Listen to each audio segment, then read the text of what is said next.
Bonjour, nous continuons donc notre formation de responsable de jeunes et nous allons aujourd'hui parler du profil d'un responsable de jeunes avec Lida, que nous avons entendu dans la session précédente, et on retrouve avec nous aussi Jonathan. Donc Jonathan, toi tu es responsable de jeunes depuis plusieurs années, tu es aussi éducateur spécialisé dans la vie et on est heureux de pouvoir ensemble partager sur un sujet qui est important, le profil d'un responsable de jeunes. Donc précédemment nous avions parlé du cœur du responsable de jeunes. Aujourd'hui on veut s'arrêter un peu plus sur les qualités humaines qu'on doit retrouver chez un responsable de jeunes. Alors Jonathan, quelles sont les qualités pour toi qui sont essentielles chez un responsable de jeunes? Eh bien, moi, je pense que la première qualité qui me vient à l'esprit quand tu me parles de ça, c'est d'être persévérant.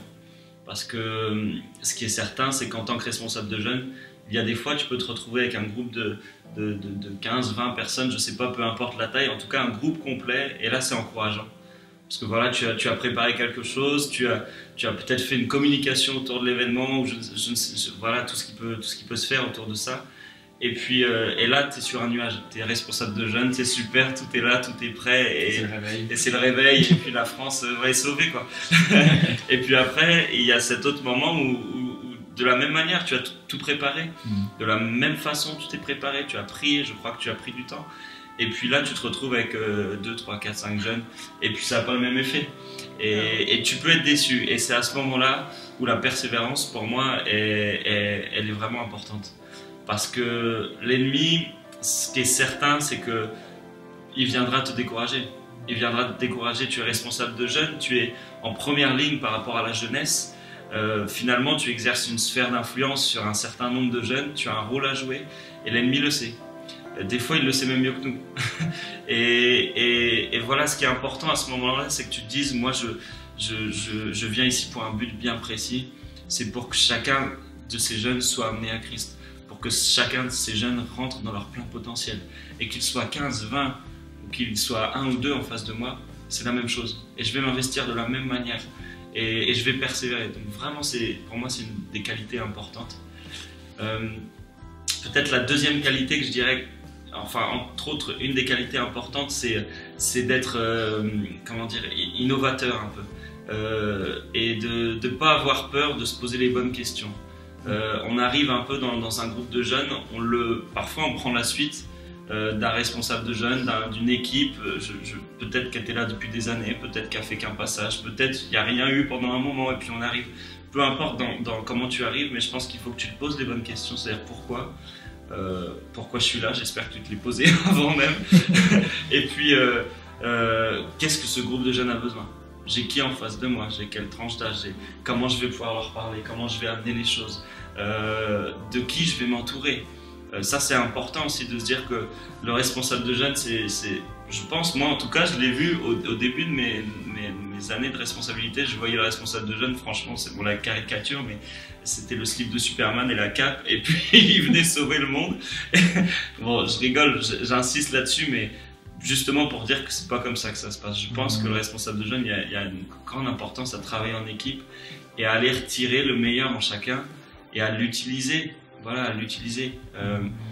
Donc voilà, moi je pense que ça c'est deux qualités qui sont importantes.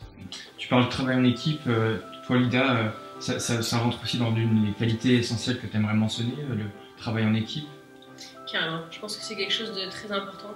Qu'en tant que responsable de jeunes, on se dise pas justement je suis Superman avec ma cape et je vais tout faire tout seul. Parce qu'en fait, t'y arriver hein, si on est 2 ou 3. Mais si notre but c'est de grandir, on va être limité. On va être limité dans notre, j'ai envie de dire, notre physique, hein. On se fatigue, on est à bout parfois et tout ça. On va être limité aussi dans les idées qu'on a, dans ce qu'on va faire, on va toujours se répéter. Et je pense pas que c'est ce que Dieu veut.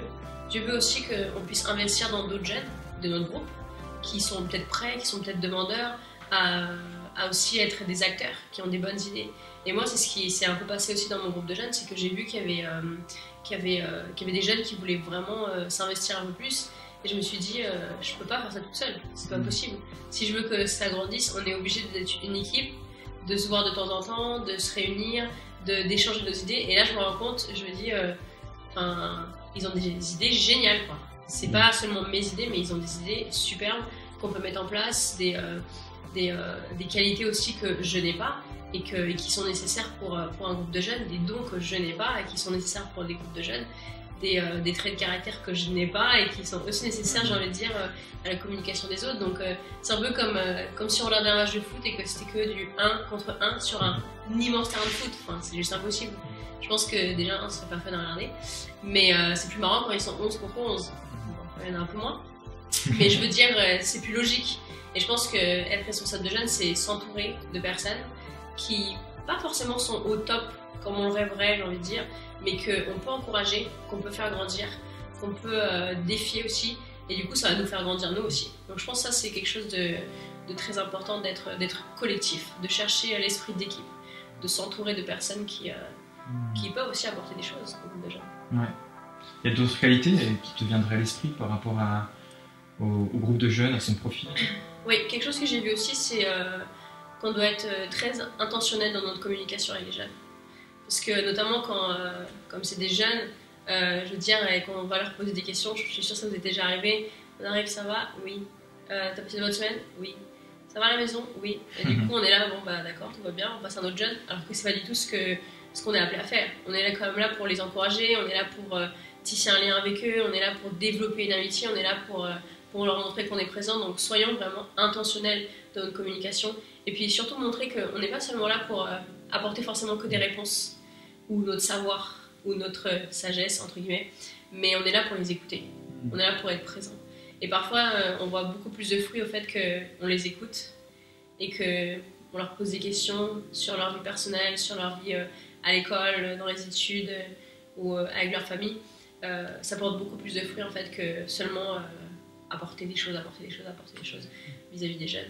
Donc la communication, je pense que c'est quelque chose de très important vis-à-vis des jeunes, notamment ceux qui sont pas très expressifs, mais ça veut pas dire qu'ils n'ont pas des choses à dire, des choses à apporter. Et après, je me rappelle, personnellement j'ai vécu ça aussi, lorsque j'étais responsable de jeunes à Paris, je me rappelle d'un jeune en particulier qui ne parlait absolument pas, et je posais le genre de questions, alors comment tu vas, comment s'est passée ta semaine, et les réponses étaient oui, non, ça va pas trop bien. Et en fait, il m'a fallu un an et demi à peu près avant que la personne commence à s'ouvrir en fait. Et lorsqu'on a creusé un petit peu, je me suis rendu compte qu'il avait énormément de choses à partager. Il avait un passé qui était très douloureux. Et il a fallu du temps.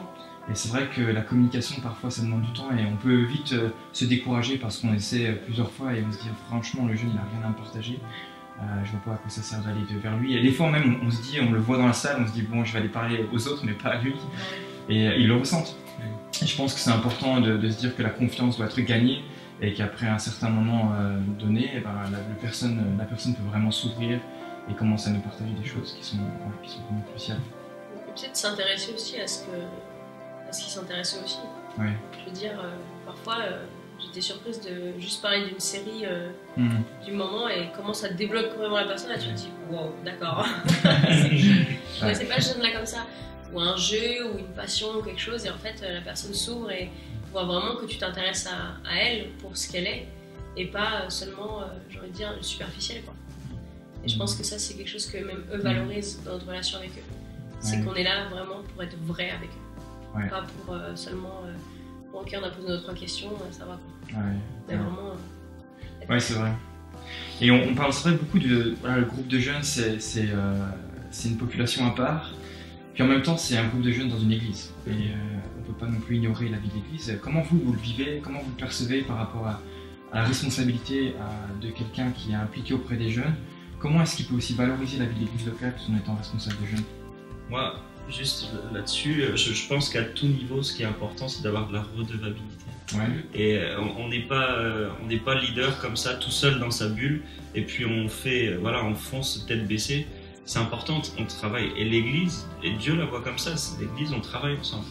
Et dans l'Église, dans la parole, souvent c'est parler d'unité, soyez unis les uns les autres. Et je pense que justement, le leader, il doit travailler les uns avec les autres. Et notamment avec son responsable, avec son pasteur. Je pense que c'est une qualité importante. Ouais, je pense que c'est quelque chose d'important et qu'il faut se dire qu'on est l'Église dans l'Église. C'est-à-dire que on suit quand même ce que fait la grande église, entre guillemets. On est quand même soumis à notre pasteur, on est quand même soumis à une autorité, on est soumis à une vision, on est soumis à quelque chose. Et c'est quelque chose qu'il faut se rappeler. On n'est pas là pour faire notre petite église comme nous on a envie, parce que peut-être on est frustré de quelque chose. Pas du tout. On suit une vision. Et je pense que c'est quelque chose que Dieu honore aussi. Parce que si on va chercher à être soumis à notre pasteur, qu'on va lui communiquer ce qu'on fait, qu'on va lui peut-être demander son avis parfois pour certaines choses, lui proposer peut-être un budget qu'on a mis en place pour l'année ou des choses comme ça. Dieu va honorer ça. Ouais. Et il va vraiment voir que notre cœur. Et je pense que nos jeunes vont aussi voir notre esprit soumis et que eux à leur tour vont aussi nous être soumis, je veux dire. Et ça c'est très important parce qu'on a que ce qu'on sème par rapport à ça. Et comme l'église est un peu un corps, comme tu disais, il y a une tête. Donc il faut quand même être soumise à la tête. Parce que la main ne peut pas être en train de faire des choses que la tête ignore. Et ça c'est vraiment très important. Il faut quand même se dire qu'on est redevable à quelqu'un, on est soumis à quelqu'un, à une vision.